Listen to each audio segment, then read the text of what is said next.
we still have your attention. And I'm now going to take up the next session with two leading experts in the OTT and MarTech domain. Let me introduce the panelists I have today. I have with me Tarun Katial, whom I'm sure a lot of you in the Indian media advertising ecosystem know. He's a media veteran of over 2 decades. Tarun Katial is the CEO of C5.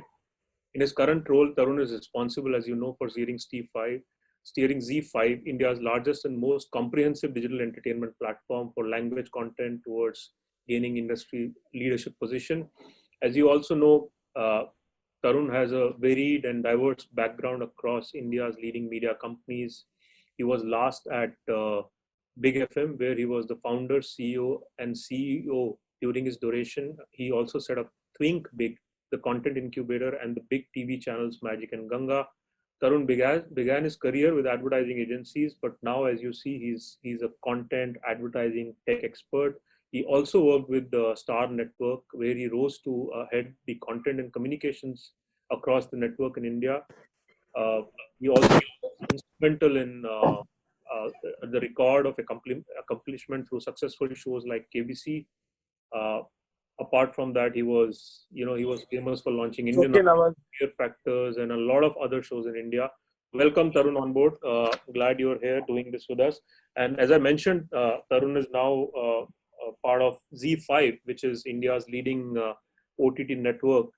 I was just going through some of the stuff Z5 has been doing, and from what I understand, in the last 3-4 months, their consumption has shot up by almost 80% during the lockdown period. They made aggressive investments in Z5 ads, ad tech. They also have a partnership with Airtel and Jio Fiber. And they are also launching very soon Hyper Shorts, which is India's first ever fully homegrown short video platform. So all the best to you on that, Tarun. In addition to Tarun, what we also thought was to invite a leading MarTech expert from Europe. Maciej Zawadziński is with us. Hi, Maciej. Hi, everyone. Good to see you. Maciej is an expert Thanks for having me. And advertising technology and a founder of several successful companies. Maciej is also currently devoting his knowledge and skills to developing Pivik Pro, a privacy-focused analytics platform and the perfect alternate, as they say, to Google Analytics. He's also in the past led Clearcode to its position as a world-leading software house specializing in customer advertising and marketing technology. Thank you for joining us, Maciej, all the way from Poland. So thank you, gentlemen, for being part of this session. We have people tuned in already. And as has been announced already, the topic of what we are discussing today is around the collapsing web banner and third-party data while shifting ad budgets to OTT. Before I get into the detailed thought points about what's going to happen, let me ask you a very elementary question. We've seen over the last many years, Google, Facebook have had a kind of duopoly when it comes to customer attention as well as advertising money. Why don't you tell both of you tell our viewers, what are the 3 big reasons? Why do you think over the next 12-18 months, this money, the advertising money, as well as consumer attention is likely to shift from that duopoly to also the third pillar, which is gaining currency very fast in India and outside India, which is the OTT ecosystem? Tarun, why don't we start with you? So thank you, Nava, for a long introduction. I was almost embarrassed at the end of it. Thank you, Maciej, for joining us from Poland. It's really good to have you around, and I hope it isn't too early in the morning for you. So it's a good question, right? Where is digital advertising going? What is going to happen to independent publishers? What's going to happen to the big, large networks of Facebook and Google?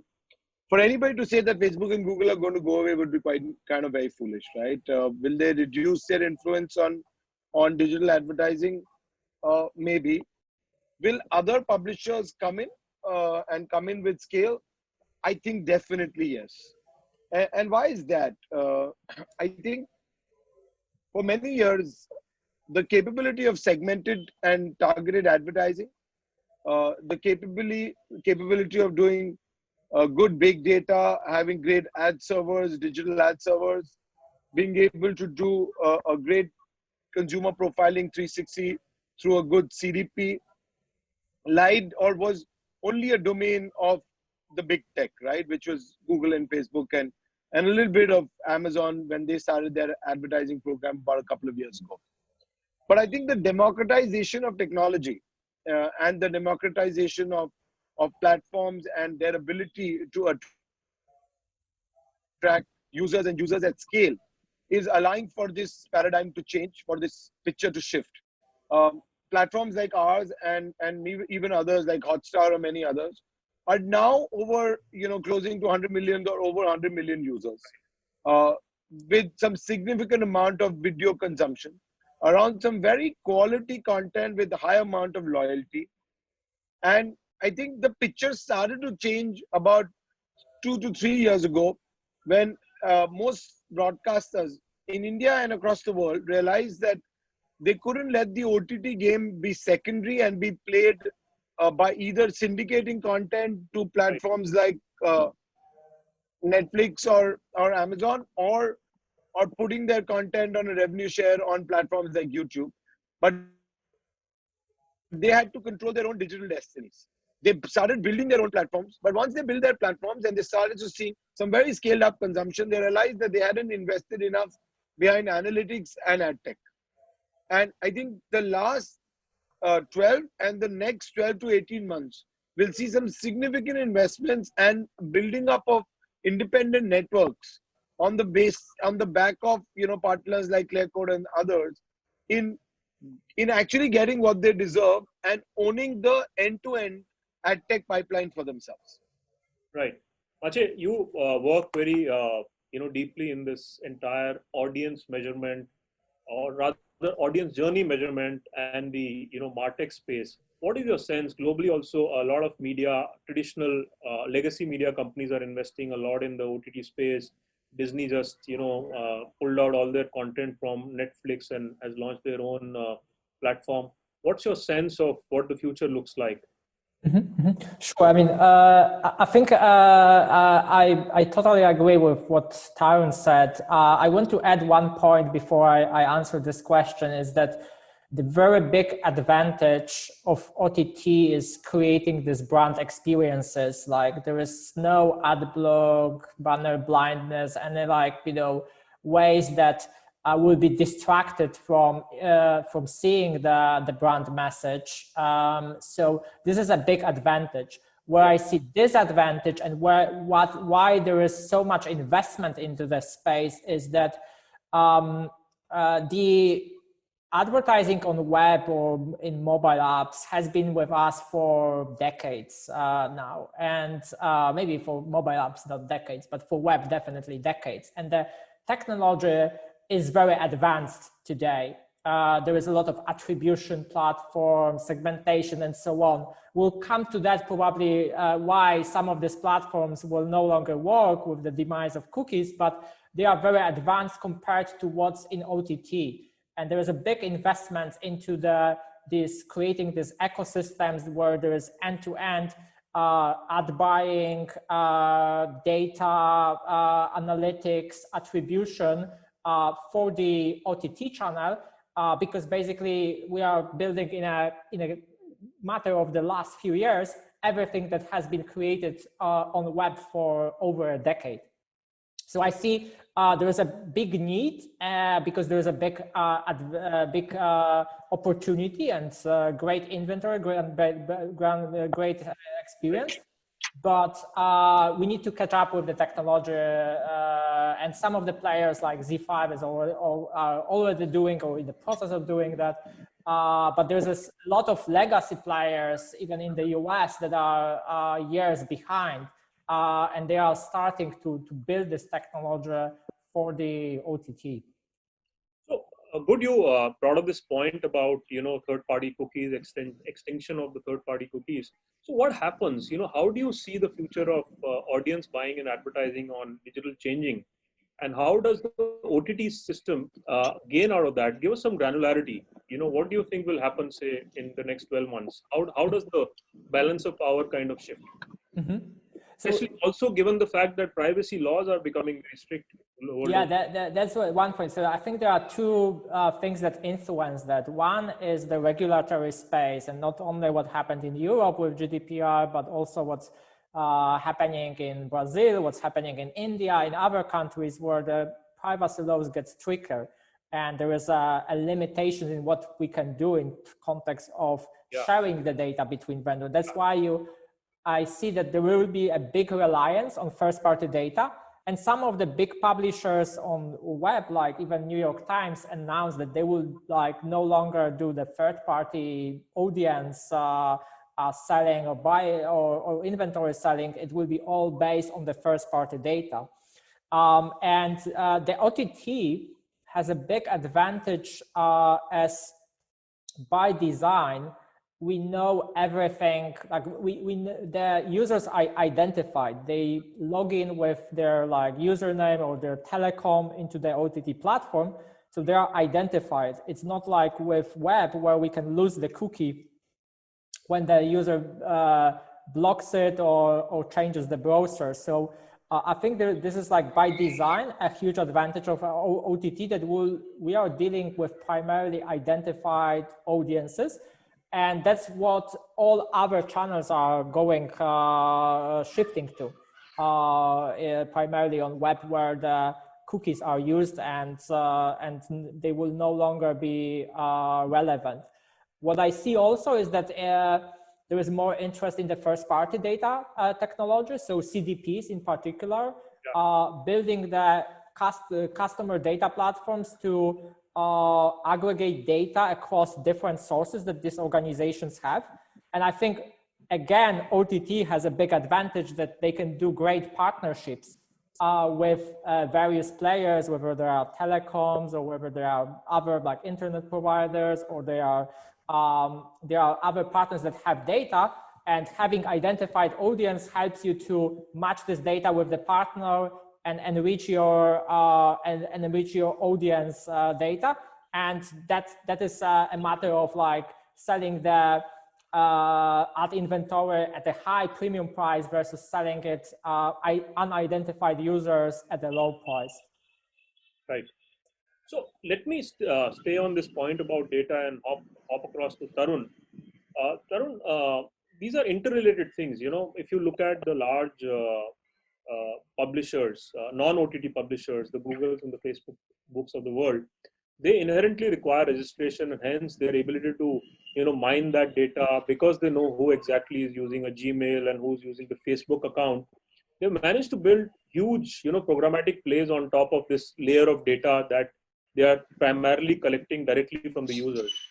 OTT players, on the other hand, have a mixed bag. So in cases where you have subscriber data, obviously people are paying and they are kind of holding accounts. But there's a large number of users who are consuming OTT content without really registering and giving you access to that kind of data. So how do you think OTT players over the next 12 months can overcome this primary data deficit that currently they have? Because that also kind of means more earnings. The more the advertiser can map the data, the primary data, the more his confidence in investing in the platform goes up. So you're right, Naval. I think OTT made a mistake when they launched, that they allowed a lot more guest users onto their platform without registering, directly with the OTT platform. So I'll tell you 2 or 3 things that OTT platforms did or shouldn't have done. One, we all allowed guest users to keep consuming video because we thought it was early stage without having compulsory or mandatory registration. 2, while doing the mandatory registration, we didn't take enough fields like age and gender and so on and so forth. Third, we allowed a lot more social logins on our platform, which didn't give us enough data pipeline from the social platforms like Google and Facebook. And all of this is something that we corrected over a period of time. I think you live to learn and learn to live. So to help you understand, a platform like ours now, if you watch over 5 videos without being registered, you have to go back and register. So it's mandatory registration at one level. At the second level, even if you were to come in and register through social, which is because of convenience we still allow, which is Facebook and Google, You have to enrich your profile in terms of age and gender. And it's even more important for us because increasingly government laws and regulation around content and around age and guardrails around that make it very important for us to get that data, both date of birth as well as gender for us. Uh, then lastly, I think we've also all built a network of relationships on data partnerships to be able to enrich this first party data with other partners who have similar logins. And we work with other loyalty programs, we other work with other telcos who are able to actually bring alive our data management platforms. And much like uh, Maciej was saying, we now have a fairly big investment in building a consumer data platform, where not only our first party data and registered verified users flow in, but a lot more data partners who flow in their data basis are their understanding and their consumption of the same users. And we've been able to multiply that those attributes and that profile in a fairly rich manner. And that investment continues to grow and grow. So, Maciej, as you know, India is a unique country. To convert users into subscribers is far more tougher as compared to some other parts of the world. And hence, as Tarun said, a lot of the OTT usage started as a sampling service to lure users in and keep the barrier of entry as low as possible, not even ask them for basic details. So what do you think, like Tarun was explaining, what do you think are the ways that, now that there is a substantial chunk of user base and advertisers are looking at the platforms very seriously to invest in, what are the ways in which we can sort of short circuit the process and jump over, because you can't have now suddenly millions of people registering and sharing their data overnight.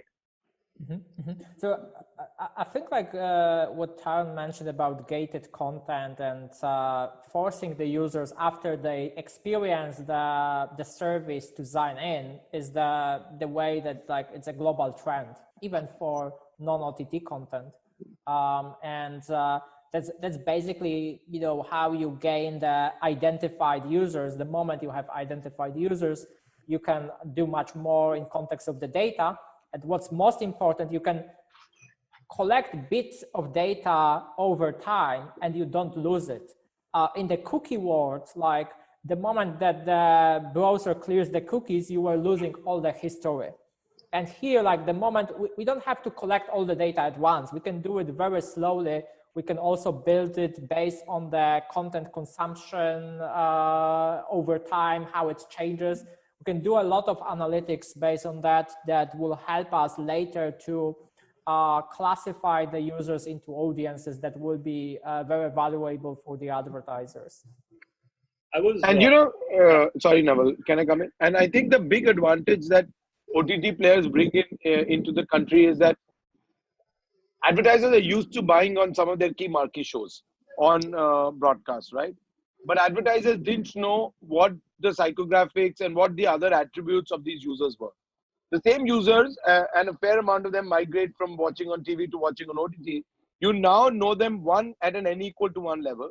That's right. And two, you now know them far more than what you knew before, which you knew them through a panel and you knew them through a panel into age and gender and so on and so forth. But as more data flows in and as you grow to know them more and more, your ability to get those many signals into the same set of users that you were doing through broadcast now on OTT is far richer. A platform like ours, which is becoming 360 degree in terms of being a super app, we now have hypershots coming, and hypershots becomes almost quasi-social, right? Where you have far more many signals because there's user-generated content and people like and share and display affinity to a certain kind of users or certain kind of stories or certain kind of even products. And all of those signals keep enriching your first party data, which is all verified through a single identifier. So tell me, that's very interesting, the hyperlocals point. Tell me something. Why don't you tell us a little more bit about it? Especially, how do you plan to dovetail user-generated content into the existing content on the platform? How will it work, the synchronization? So it doesn't really synchronize in that sense. It's a separate section within the app. So it's much like a super app where you have different different areas. But what we thought was really that for several years, the influencer game built this social platforms, right? And who were these influencers? These influencers were all these TV stars who are really on our shows for so many years, right? So all the 40 channels of the Z network and all the characters and actors within that actually build the entire influencer list in the country. A part of it, not all of it. And then there is Bollywood, and there is sports, and there are newscasters. And we thought that we had access to so many of these. Their fans wanted to connect with them directly, and the fans anyway came to consume their characters on our platform on a daily basis. Yeah. And we could extend that experience of fandom onto a Hypershots platform. Also, all our reality shows allowed regular users to become superstars or at least celebrities of their own. And this Hypershots platform will also funnel that talent into our various reality shows and so on and so forth. So really, there were three vectors that we were working on. One was fandom, one was fun, and we thought that there's a lot out there that you can play with music, play with dialogues and all that. And the last was factual, and we think that there is a lot of DIY content in short form that is waiting to be done. And and all of it had a great overlap with our existing audiences. And we thought that, while audiences in India find it difficult to have too many apps on their phone, largely because of low memory, low real estate on the phones, one super app could do it all for them. Fantastic. Let me just pick up an audience question now. There's somebody who wants to know, would OTT overtake television or cinema in the next 5 years? I think that question has been answered in many research reports, but I'm not going to. But I'm not going to put my job up. To a company which is primarily a television company, which has been so far a television company, and it is an anonymous attendee. Let me also tell you, I can't see the name on the screen. It says anonymous attendee. Why don't you tell us what is Pitch Madison report saying? Well, I mean, my sense is that in India, like it's happened with mobile telephony, it's happened so many times in media, things move on parallel tracks. So it's not like one thing takes over the other. OTT will grow at its own pace. Television penetration is still growing. A lot of companies have been very fast to pronounce the death of print, but look at regional print, it continues to grow at a healthy rate year after year. So I think a lot of learnings that we have from Western markets might not be exactly replicable in India. At least for the next 5 years, television will continue to grow. Obviously, the pace of growth will be different because OTT's base is low. I was reading another report which said over the next 5 years, OTT ecosystem is expected to grow 24% compound annual rate of growth, which is significant given the fact that the advertising market in the last 4 or 5 years has grown at what? A CAGR of 11-12%, give or take. So OTT will grow at 2x. And obviously, one of the components that will fuel the growth is also subscription monies, which for television has also started coming in, if you see in the last 5-6 years, which was a very small pie, before digitization in television started. So the simple answer is, I don't think anybody can really predict whether it will overtake cinema or television. But one thing is for sure, OTT will become a very, very large pie of the entire digital ecosystem, which will be large enough. Maybe it will be equal to TV in 5 years. That is certainly a possibility. This year, from what I understand, digital itself would have reached 18,000 crores in India, which is from some $2.5 billion. But maybe because of COVID, the growth will be lesser. But in 5 years... Yeah, but one of the segments that will grow even this year, they say even after all of this, possibly digital and digital video will possibly grow the fastest. Yeah. That's right. So let me come back to you. So you answered this much better than me. Oh, you... I've learned from you, Tarun. Let me hop back across to Maciej. One of the things that we keep talking about, Maciej, is data, privacy of data. I think that's globally a massive issue. In countries like India, how the data is going to be used. I was reading today, actually, that I think it's Germany that has disallowed Facebook. A German Supreme Court has disallowed Facebook to mine user data for selling to third parties, right? And Why don't you tell us a little more? You have a better idea about what's going on there. Sure. So, I mean, I think Facebook is very interesting case because they collect user data about all our interactions, etc. So they have locations, almost everything that we do there. There is a lot of spending significant amount of time there. So the Supreme Court banned them from selling to third parties, but what they say, they don't sell the data because they sell advertising targeted by the data, and the data does not leave the ecosystem. So there is still, like, I think some dispute over, like, whether they are using it, like, in my opinion, they are using it for advertising, not for the purpose of, like, serving the user the content and using the service. So they are using it for advertising purposes, and the user has to agree to that. But in their opinion, they are not sending it, they are selling advertising, right, and they are not exporting the data outside of their ecosystem. Talking a bit more broadly about privacy, yes, it gets much stricter. And I think, like, this is the good thing, like the ad tech and marketing technology space just got out of control, and we, like, the whole industry earned that they are now forced to adapt, and there will be a lot of changes regarding that. But it's not that, you know, we won't be able to track the users. We have to do it with the certain either consent or certain anonymization, so that we cannot target an individual rather than audience. But it's not that it's end of the world for ad tech companies now. Like, we see, like, even Clearcode, the company I founded, sees the growth in the ad tech projects, mainly because they have to adopt, or there are new channels. There's a lot of investment into the first party space compared to the third party data that it used to be for the last decade. So yeah, I mean, not sure if you want me to elaborate on anything else in particular here. Right. So Tarun, there's a specific question for you. This says, what kind of tools do you offer to the marketers to empower them to use your channel or your shows?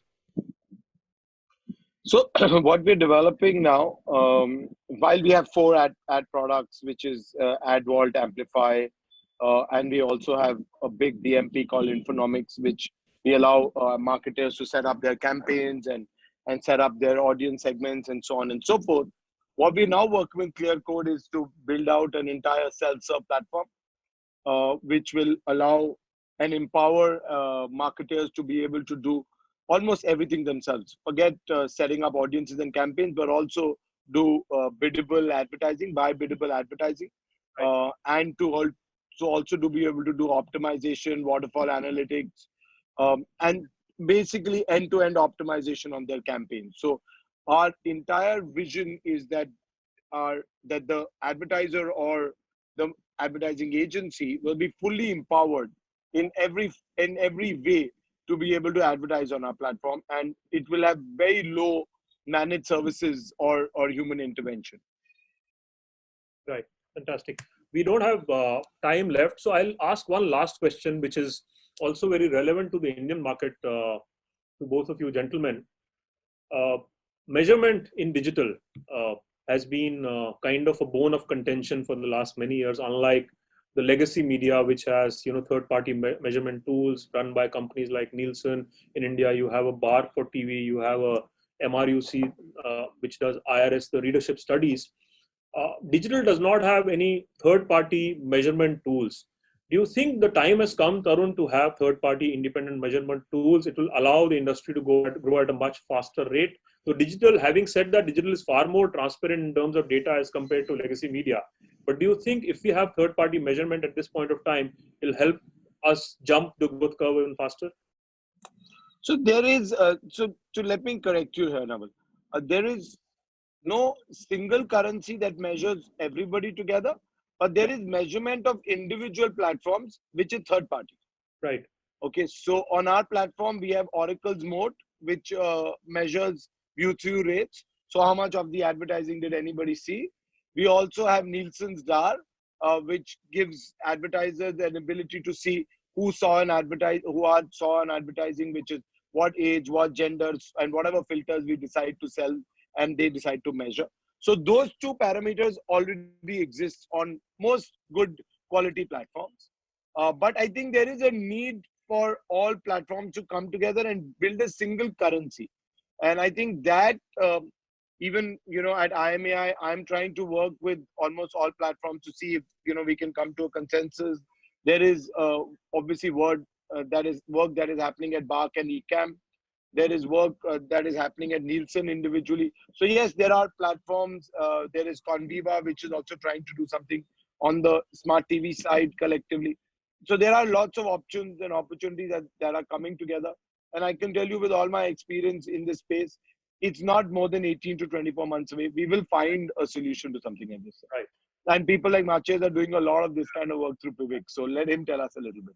Maciej, why don't you tell us globally, how is the third-party independent data measurement being tackled? We know that Google, Facebook are not on third-party platforms. So I mean, there are ecosystems like Google and Facebook does not let independent measurement, and there is a lot of controversy and even lawsuits because of that.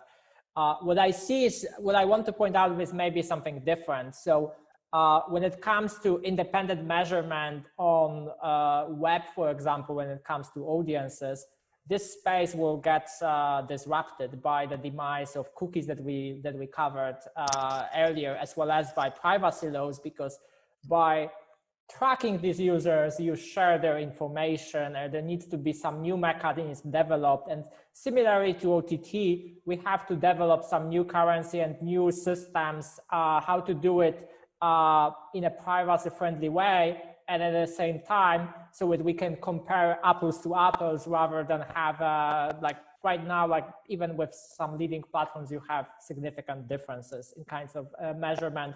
And that has been always the case, like with every time we go into integrating, for example, real-time bidding platforms, we see these discrepancies, we get them down quite a lot, but they are always there. And that's because like different vendors have a different, let's say, currency of how certain things are being measured. So to sum up, there are still challenges ahead to make it independent of the channel, but we'll get there. I'm sure that we'll get there globally as well. Brilliant. We are out of time, and as you know, this is a larger MarTech event, and we have the next speaker already waiting. So thank you to both of you gentlemen. It's exciting, I'm sure, to be in the OTT space. It's a sunrise sector. While legacy media is looking at confronting many issues, especially during the lockdown, OTT is a sector which is likely to continue to grow at a very fast pace, but with the challenges of having technology and having more competition. One of the reports I read said India alone has 95 OTT platforms now, and growing, because every month 1 or 2 new OTT platforms are launching. So with that, thank you to both of you for spending your valuable time. And we'll try and take some of the conversation offline. Thank you, Tarun. Thank you, Maciej. Rohel, back to you. Thank you. Thank you, everyone, for joining us. Thank you.